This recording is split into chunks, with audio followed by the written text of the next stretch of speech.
Découvrez le Géant, le tout nouveau pari de LeTurf et Genibet.fr. Trouvez un cheval placé dans toutes les courses de la Réunion du Géant et c'est gagné. Avec le Géant, tous placés pour gagner.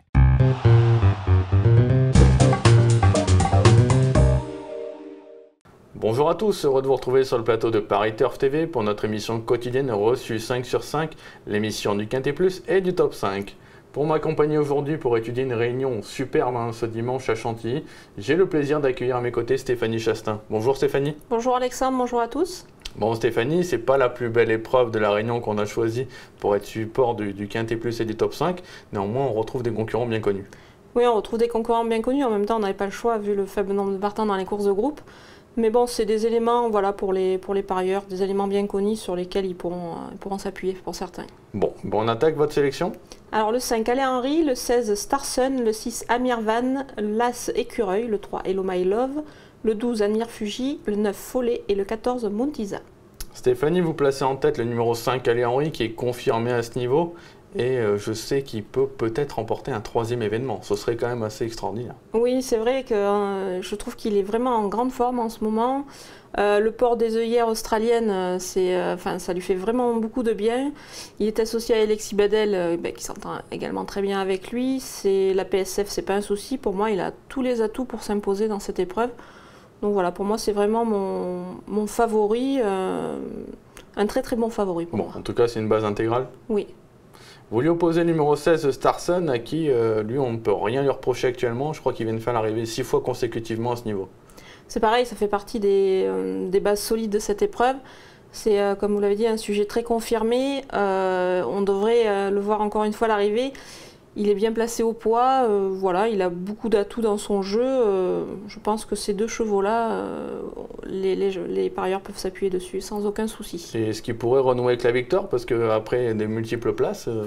Oui, c'est pour ça que je l'ai mis en deuxième, c'est que bon, voilà, il est souvent placé. Il y a des chevaux comme ça qui ne sont pas gagneurs. Bon, on peut leur préférer d'autres éléments. Allez Henry a déjà prouvé qu'il pouvait s'imposer à ce niveau. Donc voilà, on peut dire qu'à la lutte, peut-être un petit avantage pour Allez Henry. En troisième position, vous placez le numéro 6, Amir Van. On va revoir sa victoire du 23 août à Deauville. Ce jour-là, il s'est montré quand même courageux pour repousser l'attaque des New Outlook.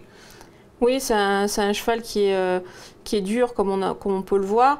Il a été pénalisé au poids. C'est sûr que c'est toujours un petit peu embêtant de retrouver la catégorie des handicaps avec du poids en plus. Maintenant, je pense qu'il est sur une bonne lancée. Voilà, je pense qu'il devrait pouvoir confirmer. Je ne le vois pas gagner, mais je pense qu'il a sa chance dans les Oui, puis des fois, à cette période de l'année aussi, les chevaux qui sont en forme, à condition qu'ils ne soient pas émoussés, ça peut jouer aussi dans la balance. Ça peut jouer, et puis il a l'aptitude au sable, bon, comme beaucoup dans cette épreuve, mais quand même, c'est important. En quatrième position, vous placez l'As Écureuil, qui redescend quand même de catégorie, mais qui reste sur plusieurs échecs. Oui, c'est vrai, c'est un cheval que j'avais bien aimé à Cagnes. Il a prouvé qu'il pouvait s'imposer à ce niveau. Il n'a plus les mêmes conditions au poids, c'est pour ça que je ne le vois peut-être pas s'imposer à nouveau dans un quintet. Maintenant, il revient dans une catégorie dans laquelle il peut lutter pour les places. C'était un peu dur pour lui au niveau supérieur. C'est vraiment un bon petit cheval qui apprécie le sable. À ce poids-là, bon, je le vois plutôt pour une place. Ouais, parce qu'au niveau du poids, il était en 39 de valeur quand il gagne à Cagnes. Là, il se retrouve en 45,5. C'est vrai que c'est... Ça fait un grand écart, mais je pense que c'est quand même un cheval de qualité. Si son entourage décide de le remettre dans les handicaps, je pense qu'ils ont leur petite idée derrière la tête. Je pense qu'ils savent ce qu'ils font. Et ils se sont dit qu'il était barré au niveau supérieur. Donc voilà, donc je pense qu'il faut le suivre. Bon, on le rachète en confiance, on l'aura compris, ce numéro 1, Écureuil. Et enfin, le numéro 3, Hello My Love, qui a été deuxième de la course référence à Deauville, c'était le 14 août. On le voit, il va longtemps donner l'impression de pouvoir s'imposer. Et finalement, c'est Wireless qui va lui subtiliser la victoire dans les tout derniers mètres de course. Donc on se dit que là, c'est peut-être son jour. Oui, c'est vraiment un dur à cuire. Il se donne toujours à fond. Retrouver le sable, c'est vraiment pas un souci pour lui, bien au contraire. Voilà, je pense qu'il va encore tout jeter dans la bataille. Bon, je l'ai peut-être mis un peu bas dans la sélection, mais bon, il faut bien faire des choix. Le 15 à la corde, peut-être qui... Oui, le 15 à la corde, ça s'était déjà bien passé avec le 15 une fois.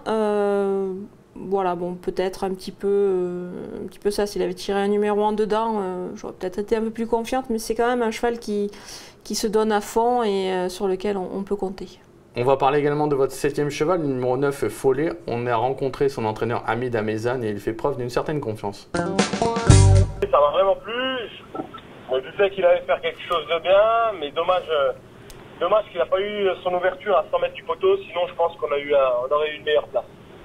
D'accord. Chantilly, c'est son jardin. Oui. Maintenant, peu importe la distance, tant que ça ne dépasse pas les 1900 mètres, il peut être compétitif dans le genre d'handicap. Compétitif dans le genre de handicap, vous l'avez placé en bout de piste, mais il pourrait surprendre pour une place? Oui, il pourrait surprendre. C'est vrai que quand on entend son entraîneur, on se dit on peut peut-être le remonter un petit peu. On y fera attention en tout cas à ce numéro 9 Follet. Stéphanie, on ne va pas vous quitter sans vous demander une petite pépite pour cette magnifique réunion. Oui, alors pour moi c'est le 701 One Foot in Heaven. C'est dans le prix foie, il n'y a que 4 partants, mais pour moi c'est un cheval de classe. C'est le fils de la Crack Pride. Ils viennent décevoir, c'est vrai qu'il reste sur un échec, mais je pense qu'il faut le reprendre en confiance. Je sais qu'il a très bien travaillé en vue de ce prix foie. C'est pas sûr qu'il court l'Arc de Triomphe derrière, peut-être qu'il restera sur 2000 mètres par la suite. Mais déjà, je pense qu'il devrait logiquement s'imposer dans ce prix foie. Pour moi, c'est vraiment un coup sûr. Bon, 4 partants, vous l'avez compris, il faut jouer gagnant. Stéphanie, merci beaucoup pour votre analyse. Rendez-vous sur notre plateau pour notre émission du Quintet Plus et du Top 5 de lundi à Maison Lafitte avec Aurélien Attard et Damien Bazerque. Bon jeu à tous et une très bonne réunion ce dimanche. Au revoir. Au revoir.